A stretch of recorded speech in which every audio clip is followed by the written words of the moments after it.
Hi, I'm making this video. It's for the Grenfell the community and for the people that managed to escape the building.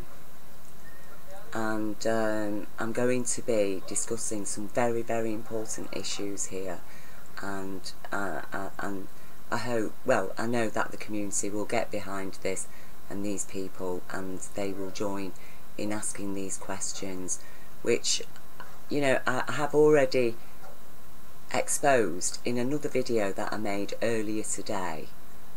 And I also want to give support to another person that's spoken out as well. I'm going to play you a clip from that video, but first I'm going to play you this clip that's appeared on my YouTube. And her husband, who's in a terrible place right now, is kind of losing it. They put him in an old people's home. They didn't even rehouse him. They didn't rehouse him. They put him in an old people's home. He's not going to get rehoused now. That's it. So they're doing some disgusting things. Cutting corners. Yeah. They're cutting corners, and we're all really scared for what's going to happen to us. There was another guy. They took him out of the hotel and they sent him to Peterborough, Preston. Yeah. Why did they send him there? Like, I don't know, he's there now. They just left him there. That's it. He's finished. So yeah, we're really worried. And yeah, they're basically putting pressure on people. Like, if you don't accept their offer, then you're making yourself potentially homeless. So I see. Thank you for that. Yeah. Right. So that's what's going on. Well, attentions are focused on, you know, the corporate culpability. Oh, it could take years, the inquiry, and they'll drag it out, and everybody will make loads of money out of it, won't they? How much will the inquiry cost? And meanwhile there'll be redevelopment, won't they? And blah blah blah. But who will know what's happened to the surviving tenants, the tenants that managed to escape? And apparently there's about 120 of them, and maybe 60 in hospital. So the people who are in hospital, they will be identified. They will get legal assistance, but hopefully. But what about these people? There's been a fund apparently that's raised over 3 million. So why has one of the survivors, why has he been put in an old people's home, separated from his wife? Why has somebody been dumped in Preston? Why are these being threatened, being told you take what we give, otherwise you're going to make yourself homeless? I mean, can you believe it? And there's no press there. And this is what I mean about the dangers of the world that we're living in today, and why the public really do need to get very, very savvy, okay, because they have been taking people for a ride. So what you've got going on here is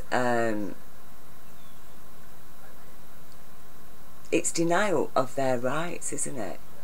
Because who can identify these people then? Once one's been put in Preston and another's been put here and there, and they've got nothing, they've got no identification, most of them, no paperwork to prove who they are. How long is it going to take them to get those things? Are these people going to receive any compensation? How is the public funds that have been raised for these people, how is it going to be distributed to them if people can't be sure who really did live in, who really did escape the fire? You see, this is why you know, what I'm going to explain here is very, very important. And I'm going to share you this clip now from this absolutely brilliant woman, DJ Isla. Her name's Nadia, and what she says, and you know, just the common sense, the intelligence just exuding from this woman that you just have not witnessed in the press. And that's what I mean about the press. I mean, thank goodness for Press TV. And even they're heavily restricted. But they do show a lot more of the real news than our regular news medias do. Because the media, a truly free and honest media, is meant to be the eyes and ears of the public. And the conscience, the eyes, ears and conscience of the public. We've got a media that's the eyes, ears and consciousness of, well, the set of psychopaths that have been ruling us for how long. And that's why we do need to get savvy to it all. And what's been going on is that everything's been dampened down. The emotions have been dampened down. They've not covered the terrible loss of life, which is in the hundreds. The children, they're not focused on any child that's died in that fire. We have not heard anything about it in the news, really, about the children. It is like there's been some kind of blackout, isn't it? You know, no children. We keep the emotions down, press. Just focus on the cladding, focus on the councillors, keep it all on Theresa May. Let her take all the flack. Okay? But no. Criminals need arresting and questioning and brought to justice. Okay?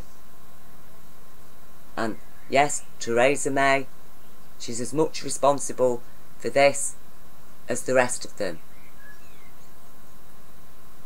So I'm going to play you DJ Isla.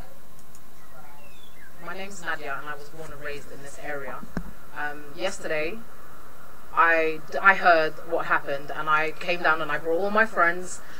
People from all over the United Kingdom came, and we bought barrels and barrels of clothes, and we bought untold food and so much of everything. And I didn't want to watch the news because I didn't want to watch that my friends had died, so I didn't watch the news until I got back. After 15 hours of being on my feet, I came back for them to say that there were 17 people dead. Have you seen the building? There's more than 17 people dead. And then I thought, where are the missing people? Where's the list of the 500 people that live in that building? 600 people that live in that building? Where's the list on the news? The list on the news shows about 10 people. Or 15 people. Okay, let's just say they show 30 people. Where's the rest?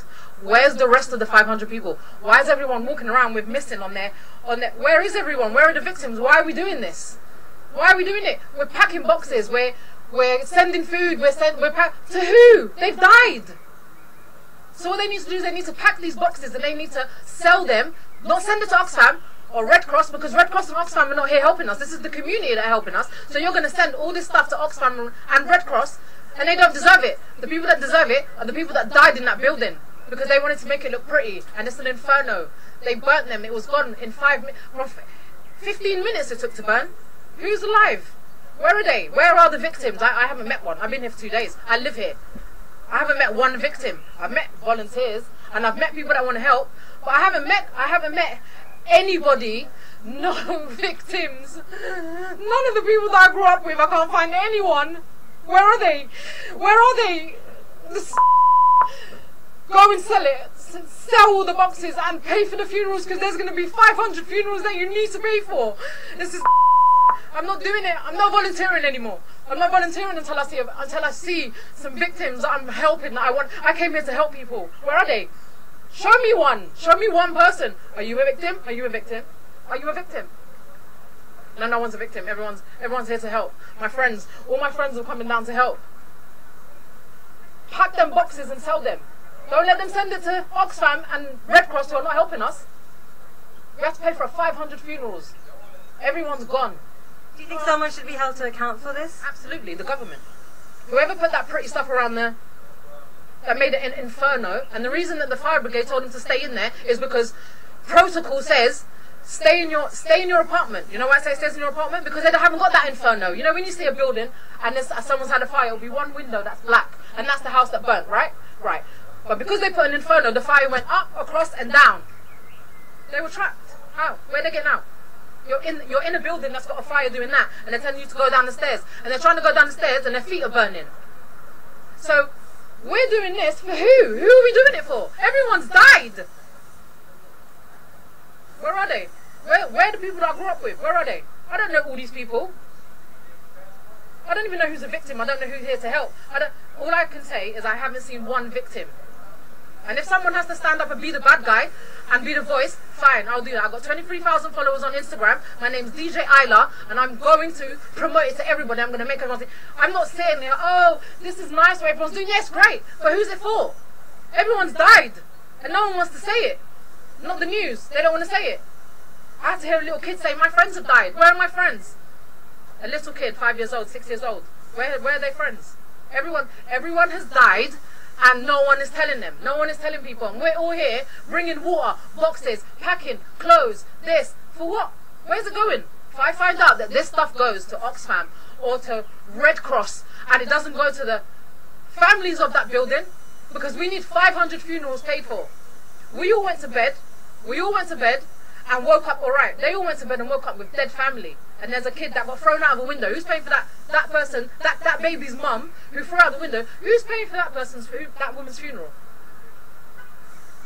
Who's paying for it? But we want to send boxes to who?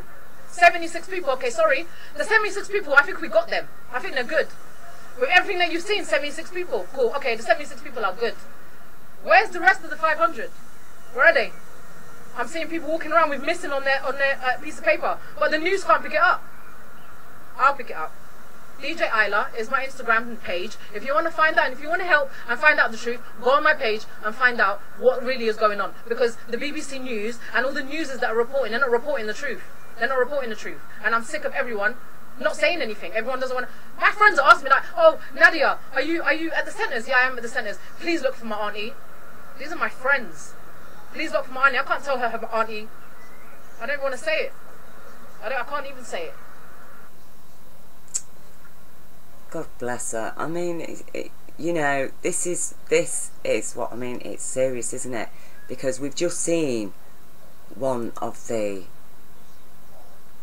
people, one of the survivors. Okay, he's one of the victims. So they've got all the victims together,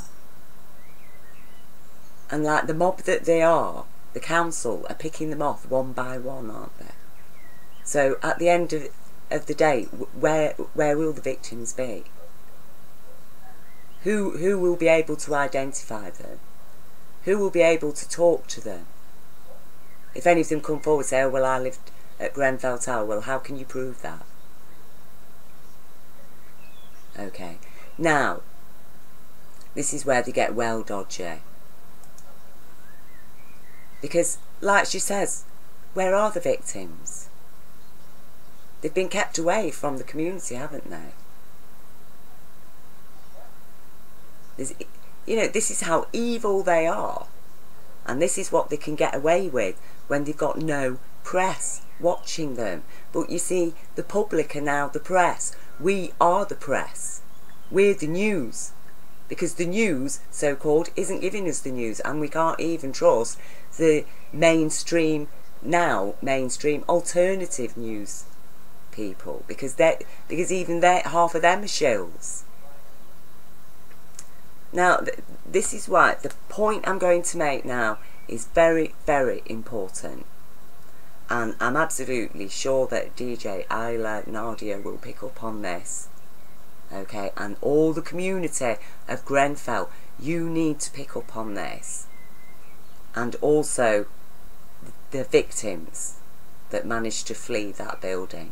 You all need to pick up on this, because this is very important, and it is also protecting people's legal rights to lawful compensation.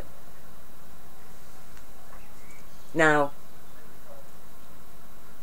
when this building was on fire, and it was understood that, you know, the whole building was at risk, then immediately the council should have been there, council officials, with a list of all the people that they know are living in every flat.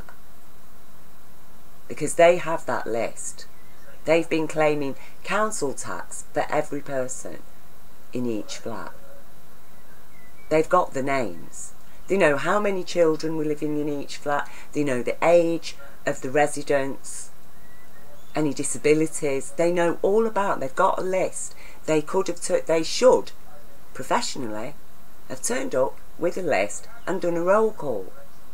Got the people who had managed to survive, get out of there unscathed, people who weren't rushed immediately to hospital, to have them together and do a roll call, a simple roll call. It's still only going to be an approximate thing because some people might not have been at home that day. You know, there's all kinds of factors that can come into it, but you do get an approximate understanding of how many people were likely to have been in the flat, in that block of flats, and you know exactly who is there, who has managed to escape, and of the people whose names have been crossed off that list, then as they're alive, they're well, then now we know all these other people are unaccounted for. Do we have any of the names of the people that have been taken to hospital? Can we send a counsellor there to the hospital to find out who has been admitted? And then by even immediately, then you've got a full list of names, the ages of the people, so that friends and family and everybody can immediately connect. People can say, oh, that was my daughter, she's been missing, she told me she was going to stay with a boyfriend, that he lived that part of London, I didn't know the address, oh my gosh, blah. Do you understand what I'm talking about? How serious this is? And how many missing people there could be? And how they're keeping the victims nameless and faceless, which is what they do to the general public, the general workforce, the so-called plebs. The people who have intelligence and common sense, who certainly, I mean, for goodness sake, how dare they not release the list of names? Why weren't they there? You know, what happens at a school when there's a fire drill? Or if there's a fire at a school, at a hotel, everybody has to come out. They get the register, don't they? They always grab the register. That's one of the important things that they have to grab, if they can, is grab the register. And then they do a roll call, don't they? And that is what the council should have done.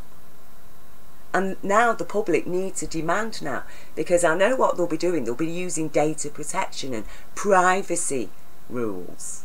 Oh no, we can't release the names because of the families. It's data protection. No, it is not. Not in the case of an economic terrorist attack.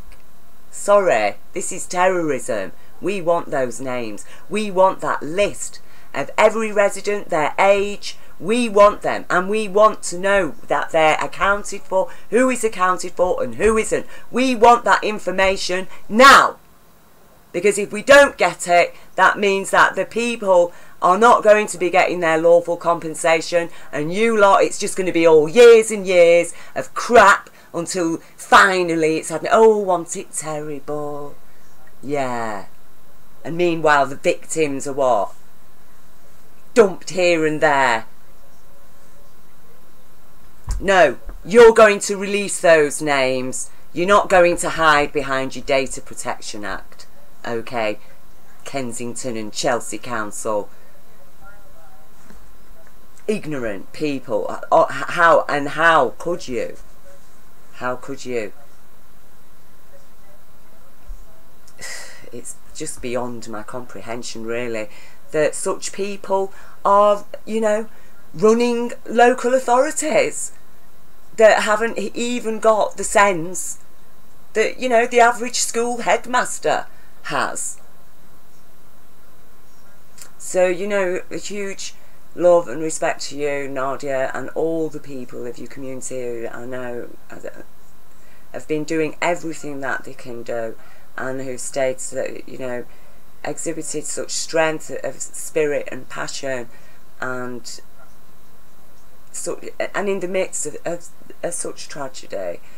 My heart goes out to you all. God bless. And please, everybody, pick up on this now. You know, we need the names of the people that were in this. We want them identified. We want the press. We want the BBC. We want them on the BBC. We want this shown, all these people. We want to know exactly how many people died. We want their names. They need to be released. And because, as I say, this cannot be dampened down. And you're talking about these people's legal rights at risk here as well. And so I would ask any lawyers, legal representatives, to please step forward, because, you know, they will try to get away with whatever they can behind the scenes. And these people have been through absolute hell. They've lost absolutely everything. And we need to do everything that we can to make sure now that they don't also lose their rights.